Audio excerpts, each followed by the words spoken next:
Our next panel is truly important for the DNA of our global community at Webit. You're well aware of our initiatives together with UN supporting most of the major events, such as the SDG Action Zone, the UN Global Festival of Action, and many, many climate dialogues, and COP26, and many more. In this particular case, we shall be talking about specific and very straightforward pledge, which one global corporation has already made. And I have the true pleasure to be speaking to the very right person from this company. Hundreds of companies make the so-called net zero pledge, but what actually this means?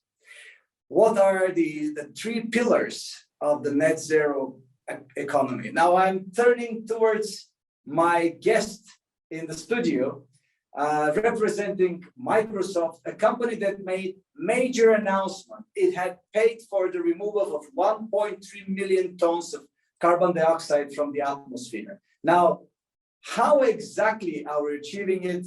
What projects are among your purchases? These are things I'm going to be asking the most important person at Microsoft who is responsible for making this pledge. Ladies and gentlemen, Dr. Lucas Joppa, Chief Environmental Officer at Microsoft. Welcome, Lucas. Thank you. Thank you so much for having me here. Looking forward to this discussion.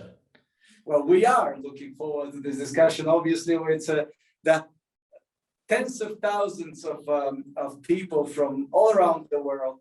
And this is really an important question. So let's hear from you.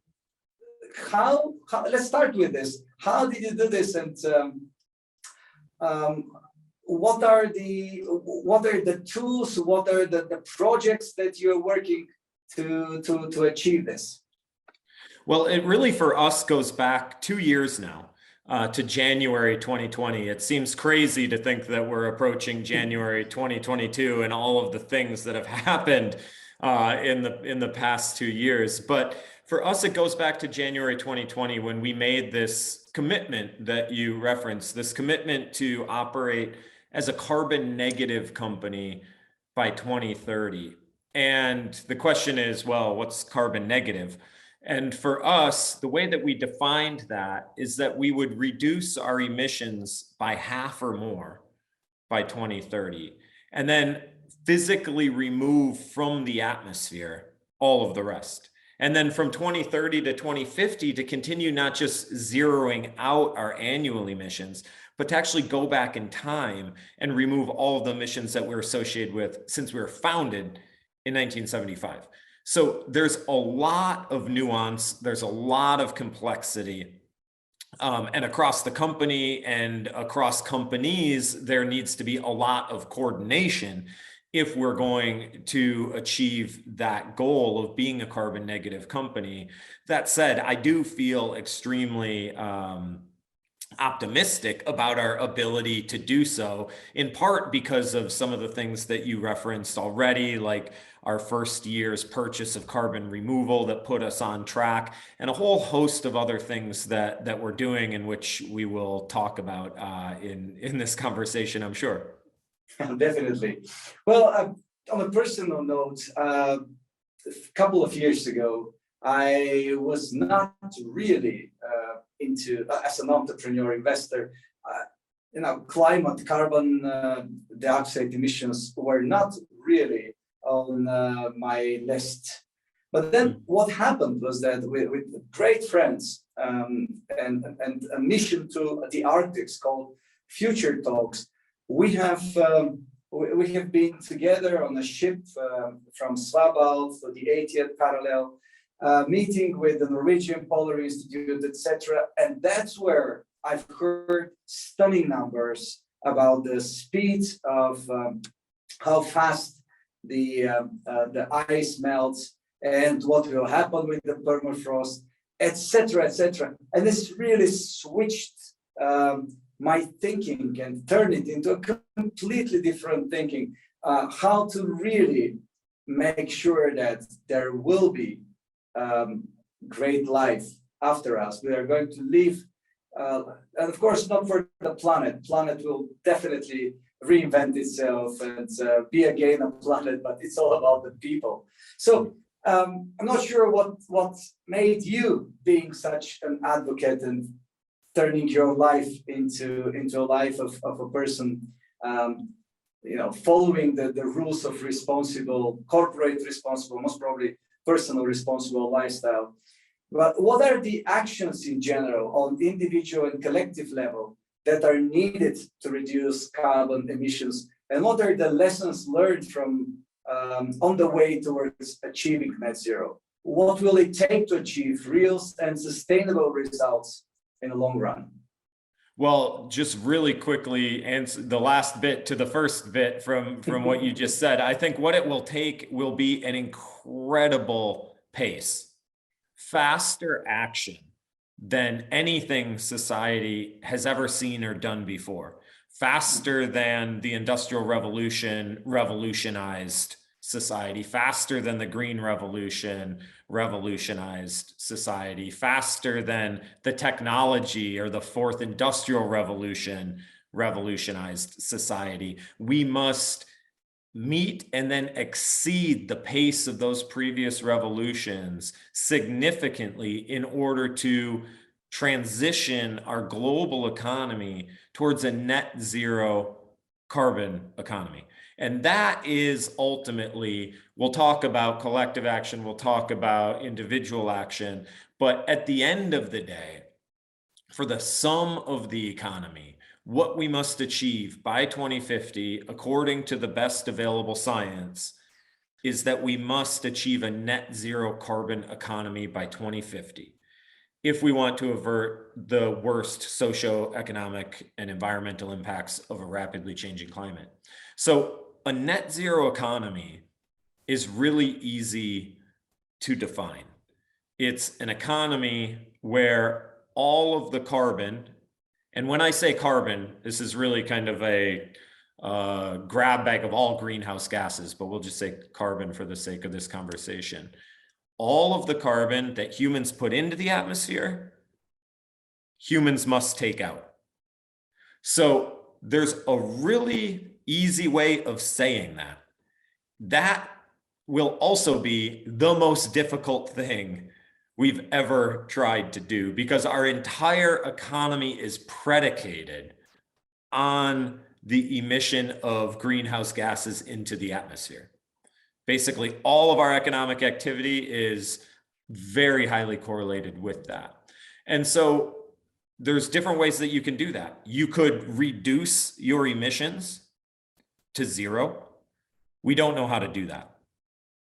Or you could not reduce your emissions at all, and you could just figure out a way to remove all of the emissions that you're putting in the atmosphere, which is tens of billions of tons every year. We also don't know how to do that. And so we need to figure out how to reduce as much as possible. We need to figure out how to remove as much as possible. And we need to figure out how those two terms of that simple equation, the reduction and the removal, fit together, so we have a proportionate understanding of how much each of those terms needs to carry in our journey to net zero. And I would argue there's many complicated ways that you could try to figure that out across individuals, across organizations, across nations, and for a global society. I would argue that the easiest way to do that is for everybody just to do the same thing, for everybody to reduce and to remove, every individual, every organization, every nation. That may not be the most efficient way for the world to operate, but until we find our way through those thorny conversations, you mentioned COP26, we all saw what a difficult conversation the world's governments were having at COP26. It's clear that we're making significant progress, but there's still some really significant outstanding issues that need to be addressed. But that doesn't mean that individual organizations like Microsoft, individuals or other organizations can't get started today with reducing and removing. And that's what Microsoft's been doing. Last year, we reduced our emissions by almost 7%, and we completed the largest carbon removal purchase in the history of the world with 1.3 million metric tons. So you can't be net zero today. Well, most organizations can't be net zero today. We simply don't know how to do it, but you can put yourself on a path to achieving it over the coming decade. Thank you so much, Lucas. That's clearly elaborates the Microsoft's commitment and vision, which is really both engaging and promising. But at the same time, you rightfully mentioned, we've seen what happens at COP26. We know that there are still many more to be included into this equation. Hosting the Food Systems Summit and further elaborating on it. It's clear that whatever restrictions we impose on, let's call it carbon for a short, then each and every farmer will be most probably taking a lot of weight on it. And we're talking about 1.5 billion lives here. So it's so crazy difficult to move where we brought ourselves into. That is really, really challenging, but at the same time, it's promising. And your company obviously going this way. How are you measuring and accounting for carbon? What are the systems that needs to be put in place to actually make net zero goal a reality? And it will be interesting, most probably, for our global audience to understand how do you measure your results. So one of the things that's really important when we talk about the term net zero is what gets included in your measurement of net zero.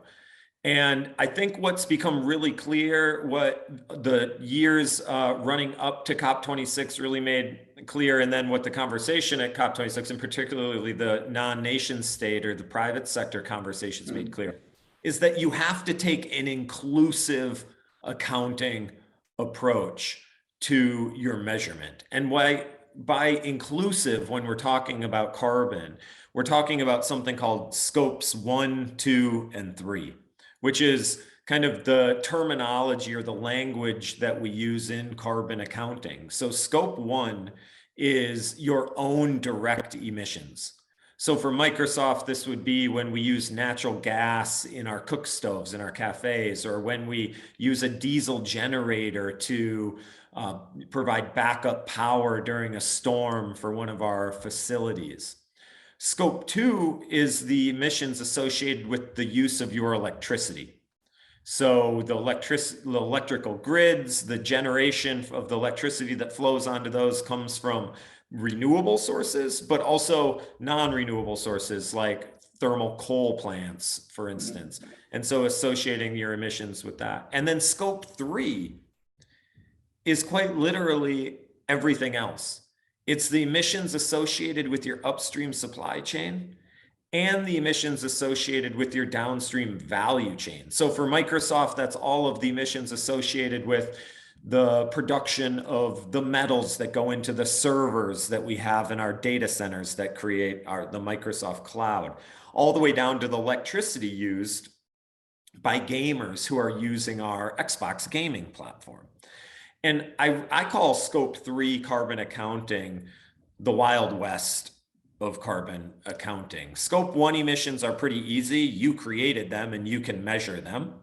Scope 2 emissions are pretty well easily sorted because we know the emissions associated with each grid. Scope 3 emissions are really difficult. Trying to figure out the emissions associated with the consultants that you hire, with the raw materials that are being produced for the products that you're creating, and so on. And so right now, most of that accounting is done through large-scale industry averages. So we know, for instance, how much steel we bought, and we know what the average industry emissions factor for steel is. And so you can get a rough and ready estimate of the carbon that your company is emitting. But we one of the most important areas that we can make progress on as a society is in the measurement of carbon accounting, or in the measurement of carbon, so that we can do proper accounting. When we talk about policy changes that need to happen, things like carbon taxes or border tariffs or things like that, for any of that to actually happen, we need to be able to actually measure the carbon associated with any particular activity. And the world's still a long way from being able to do that. Could you please share what is included in Microsoft's latest sustainability report, and what are the enabling conditions that must be addressed? Sure. The sustainability, the most recent sustainability report was actually launched almost a year ago today in January, and in the coming months we'll release our next sustainability report. But in the report last year, we highlighted a bunch of things. We highlighted the progress that Microsoft has been making on this topic. I've mentioned it already in our reduction gains, our removal projects that we're invested in, and we can come back to that. We actually updated on the investments that we made out of this investment fund that we have called the Climate Innovation Fund, which is $1 billion investment fund where we are going out and looking to accelerate the progress of carbon reduction and removal technologies, products, and projects around the world. But we also identified these 6 enabling conditions that we think the world is going to have to make progress on if we are going to achieve a net zero carbon economy. Enabling conditions like an actual inclusive recognition of risk that every organization faces due to climate change, all the way to the progress that we are going to need on standards, so that we make sure that the way that Microsoft measures, accounts for, and reports its emissions are the same as the way that any other organization does, and a recognition that we are going to have to continue to invest in these technologies, and that also we are going to need to see the policy space rapidly mature so that our markets for low carbon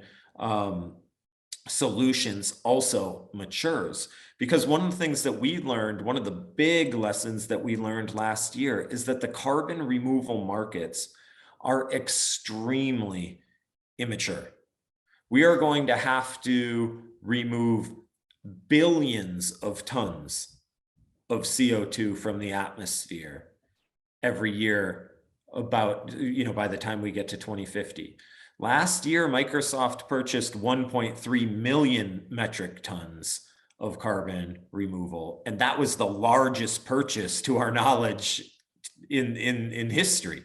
And so you can see the gap. We're going to have to take this really small, nascent, immature market and drive it towards a global commodity scale market. And there's a lot of work that needs to happen there. Yes, here the maturity and achieving maturity will be a key measurement for success of corporates, of governments, policymakers, and at the end of the day for the humankind. So hopefully it will be sooner than later, having in mind the way the temperature rises and everything else we see around us. How should the carbon removal markets be empowered, as long as they're so important, and how this market can actually grow? Well, I think that there's a few things. One, we need to sort out some current impediments to the market's growth. One of the biggest impediments right now is that existing carbon markets are structured and biased towards what you would call avoided emissions offsets. So these are payments that you might make to somebody to not emit carbon into the atmosphere. maybe to a farmer or a forest owner that was going to cut down and burn a forest for one example, for one kind of extreme example. You could pay that person not to do that. And that's called an avoided emissions offset, because you're paying somebody to avoid the emissions of something. The carbon removal markets, within that, we need to be able to separate out the value of carbon removal from carbon avoidance. And right now, the certification schemes, the entire market structure doesn't separate those two attributes out. And that means that carbon removal, which is technically more difficult than carbon avoidance and significantly more expensive, has a disadvantage in the markets, because you technically have to pay more to get the same thing, even though we know the climate, the atmosphere doesn't get the same thing. Kind of on paper, you get the same thing, only it costs more. So we need to separate those things out so you actually get the value returned to you of the financing that you put into it. And then there's a lot of different ways that we can remove carbon from the atmosphere. You can think about them, splitting them into kind of nature-based solutions and technology or engineered-based solutions. Nature-based solutions are things like afforestation or reforestation. So that's planting trees where there didn't used to be trees, or planting trees where there used to be trees, but they were previously cut down. So letting biology do the removal of carbon from the atmosphere for us. There's technology-based approaches like direct air capture, literally machines that suck carbon out of the atmosphere with the ability to store it deep in geological sequestration underneath the Earth's surface. And then there's things that match or marry those two approaches, things like bioenergy, where we use plants, we grow plants to remove, and in the process of growing, they remove the carbon. We burn those plants for energy, but we capture the emissions associated with that combustion of those, and then bury that deep underground. There's a whole host of those technologies. Each of them has its own merits, its own drawbacks. Afforestation, reforestation, and nature-based solutions in general, we struggle with the monitoring and verification and validation of actually how much carbon was removed. We struggle with things like reversibility. Trees that you plant can also be burnt, can also burn down if you're not careful. Engineered solutions, we struggle with efficiency and scale. So we know how to remove carbon from the atmosphere. We don't know how to do so efficiently, both physically nor economically. And so there's maturation that needs to occur in the technologies of all of this carbon removal. And the only way that that's going to happen is if we invest today in that. And so Microsoft, I think about kind of the three legs of a market maturation stool. If you want to rapidly mature a market and participate in that market, you can be an investor, you can be a customer, and you can be a donor. And over the past 2 years, Microsoft has become all three. So we have this $1 billion climate innovation fund where we're investing.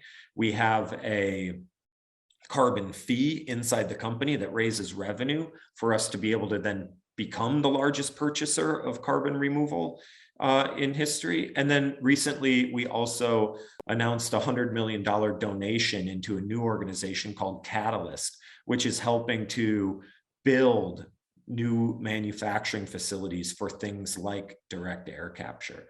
So everybody needs to get in and get engaged now if we're going to mature the markets that we'll need in 2050. Thank you so much, Lucas. You know, it's